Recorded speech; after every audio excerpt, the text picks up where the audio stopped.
ആണവ പദ്ധതി സംബന്ധിച്ച് എത്രയും വേഗം ഒരു ഉടമ്പടിയിൽ ഏർപ്പെടാൻ ഇറാനോട് ആവശ്യപ്പെട്ട് യുഎസ് പ്രസിഡന്റ് ഡൊണാൾഡ് ട്രംപ്. താൻ ഒന്നിനു പുറകെ ഒന്നായി ഇറാന് അവസരങ്ങൾ നൽകിയെന്നുമാണ് ട്രംപ് വ്യക്തമാക്കുന്നത്. ഇറാനോട് ശക്തമായ വാക്കുകളിൽ പറഞ്ഞിട്ടും ആണവ കരാർ യാഥാർത്ഥ്യമായില്ല. ഇസ്രായേൽ ആക്രമണത്തിൽ ഇറാന് ശക്തമായ നാശനഷ്ടം ഉണ്ടായിട്ടുണ്ട്. അടുത്ത ആക്രമണം ഇതിലും ക്രൂരമായിരിക്കും. ഒന്നും അവശേഷിക്കാതെ ആകുന്നതിന് മുൻപ് ഇറാൻ ഉടമ്പടിക്ക് തയ്യാറാകണമെന്നും ട്രംപ് സമൂഹ മാധ്യമങ്ങളിൽ കുറിച്ചിരിക്കുകയാണിപ്പോൾ. യുഎസും ഇറാനും തമ്മിൽ ആണവ കരാറിനായുള്ള ചർച്ചകൾ 6ാം ഘട്ടത്തിലേക്ക് കടക്കാനിരിക്കെയാണ് ഇസ്രായേൽ ആക്രമണം നടത്തിയത്.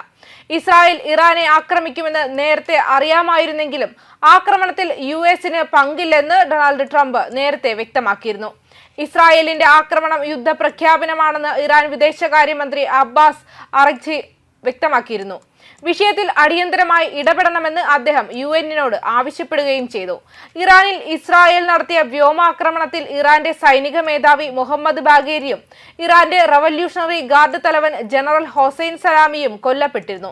ഇറാൻ തലസ്ഥാനമായ ടെഹ്റാനിൽ മാത്രം 6 സ്ഫോടനങ്ങൾ നടന്നെന്നും ഇറാന്റെ ആണവ പ്ലാന്റുകൾ ലക്ഷ്യമിട്ടാണ് ആക്രമണം നടത്തിയതെന്നും ഇസ്രായേൽ ഡിഫൻസ് ഫോഴ്സ് അറിയിച്ചിട്ടുണ്ട്. ഇറാന്റെ ഭീഷണിയെ നേരിടുന്നതിനായി ഓപ്പറേഷൻ റൈസിംഗ് ലയൺ തുടരുമെന്നും ഇസ്രായേൽ മുന്നറിയിപ്പ് നൽകിയിട്ടുണ്ട്. ഇറാനെതിരായ ആക്രമണങ്ങൾക്ക് ഇസ്രായേലിന് കൈപ്പേറിയതും വേദനാജനകവുമായ മറുപടി നൽകുമെന്ന് ഇറാൻ പരമോന്നത നേതാവ് ആയത്തുള്ള ഖമനേയി മുന്നറിയിപ്പ് നൽകിയിരുന്നു. വെള്ളിയാഴ്ച പുലർച്ചെയോടെ നടന്ന ഇസ്രായേൽ ആക്രമണങ്ങൾക്ക് ശക്തമായ മറുപടി നൽകുമെന്നും ഇറാൻ സൈന്യവും വ്യക്തമാക്കിയിട്ടുണ്ട്. അതേസമയം revolutionary guards commander Hossein Salami ഉൾപ്പെടെ നിരവധി പേരുടെ മരണത്തിനിടയാക്കിയ ഇറാനെതിരായ ഇസ്രായേൽ ആക്രമണത്തെക്കുറിച്ച് തനിക്ക് മുൻകൂട്ടി വിവരങ്ങൾ ഉണ്ടായിരുന്നുവെന്ന് ഫോക്സ് ന്യൂസിന് നൽകിയ അഭിമുഖത്തിൽ യുഎസ് പ്രസിഡന്റ് വ്യക്തമാക്കിയിരുന്നു. ഇറാൻ ചർച്ചയിലേക്ക് തിരിച്ചു വരുമെന്ന് പ്രതീക്ഷിക്കുന്നതായും അദ്ദേഹം വ്യക്തമാക്കി. ഇറാന് ഒരു ആണവ ബോംബ് നിർമ്മിക്കാൻ കഴിയില്ല. ചർച്ചയിലേക്ക് തിരിച്ചുവരാൻ ഞങ്ങൾ പ്രതീക്ഷിക്കുന്നു. നമുക്ക് കാണാം, നേതൃത്വത്തിൽ തിരിച്ചുവരാത്ത നിരവധി പേരുണ്ട്. ഫോക്സ് ന്യൂസ് റിപ്പോർട്ട് അനുസരിച്ച് ട്രംപ് ഭരണകൂടം മിഡിൽ ഈസ്റ്റിലെ ഒരു പ്രധാന സഖ്യകക്ഷിയെങ്കിലും സമീപിച്ച് ആക്രമണം നടക്കുമെന്ന് സമ്മതിച്ചു. പക്ഷേ അമേരിക്കയ്ക്ക് ആക്രമണത്തിൽ പങ്കില്ലെന്ന് സമ്മതിച്ചിരിക്കുകയാണ്. വലിയ മരണവും നാശവും ഇതിനകം ഉണ്ടായിട്ടുണ്ട്. പക്ഷേ ഈ കൂട്ടക്കൊലയ്ക്ക് ഇനിയും സമയമുണ്ട്. അടുത്തതായി കൂടുതൽ ക്രൂരമായ ആക്രമണങ്ങൾ ആസൂത്രണം ചെയ്തിട്ടുണ്ട്. ഒന്നും ശേഷിക്കുന്നതിന് മുൻപ് ഇറാൻ ഒരു കരാർ ഉണ്ടാക്കണം. ഒരിക്കൽ ഇറാനിയൻ സാമ്രാജ്യം എന്നറിയപ്പെട്ടിരുന്നതിനെ രക്ഷിക്കണം. ട്രംപ് തന്റെ സോഷ്യൽ മീഡിയ ഹാൻഡിൽ എഴുതിയത് ഇങ്ങനെയാണ്: ലോകത്തിലെ ഏറ്റവും മാരകമായ ആയുധങ്ങൾ നിർമ്മിക്കുന്നത് അമേരിക്കയാണെന്നും ഇസ്രായേലിന്റെ പക്കൽ അവ ധാരാളമുണ്ടെന്നും അവ എങ്ങനെ ഉപയോഗിക്കണമെന്ന് ഇറാൻ അറിയാമെന്നും അദ്ദേഹം ഇറാന് മുന്നറിയിപ്പ് നൽകിയിരുന്നു.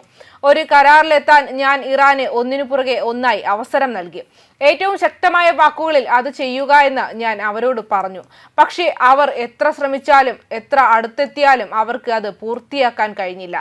അവർക്കറിയാവുന്നതോ പ്രതീക്ഷിക്കുന്നതോ പറഞ്ഞിട്ടുള്ളതോ ആയ എന്തിനേക്കാളും വളരെ മോശമായിരിക്കും അത് എന്ന് ഞാൻ അവരോട് പറഞ്ഞതാണ്. ലോകത്തിലെവിടെയും ഏറ്റവും മികച്ചതും മാരകവുമായ സൈനിക ഉപകരണങ്ങൾ അമേരിക്ക നിർമ്മിക്കുന്നുണ്ടെന്നും ഇസ്രായേലിന് അവയിൽ ധാരാളമുണ്ടെന്നും ഇനിയും വളരെയധികം കാര്യങ്ങൾ വരാനിരിക്കുന്നുവെന്നും അത് എങ്ങനെ ഉപയോഗിക്കണമെന്ന് അവർക്കറിയാമെന്നും ട്രംപ് പറയുന്നുണ്ട്. ചില ഇറാനിയൻ തീവ്രവാദികൾ ധൈര്യത്തോടെ സംസാരിച്ചു. പക്ഷേ എന്താണ് സംഭവിക്കാൻ പോകുന്നതെന്ന് അവർക്ക് അറിയില്ലായിരുന്നു. അവരെല്ലാം ഇപ്പോൾ മരിച്ചു. കാര്യങ്ങൾ കൂടുതൽ വഷളാകുമെന്നും അദ്ദേഹം കൂട്ടിച്ചേർത്തിട്ടുണ്ട്.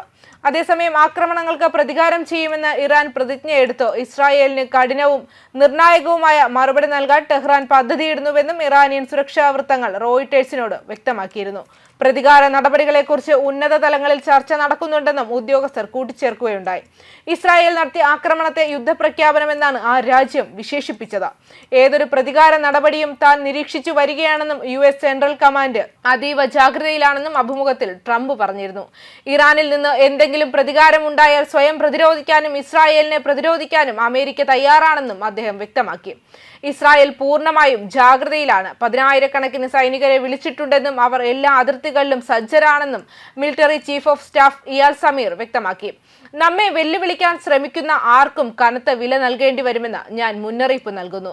അദ്ദേഹം റോയിട്ടേഴ്സിനോട് പറഞ്ഞത് ഇങ്ങനെയാണ്: ഇസ്രായേൽ ദേശീയ അടിയന്തര അവസ്ഥയും പ്രഖ്യാപിച്ചിട്ടുണ്ട്. പ്രതിരോധ മന്ത്രി ഇസ്രായേൽ കാറ്റ്സ് പൗരന്മാരോട് ഹോം ഫ്രണ്ട് കമാൻഡിന്റെയും അധികാരികളുടെയും നിർദ്ദേശങ്ങൾ അനുസരിക്കാനും സംരക്ഷിത പ്രദേശങ്ങൾ തുടരാനും ആവശ്യപ്പെട്ടിട്ടുണ്ട്.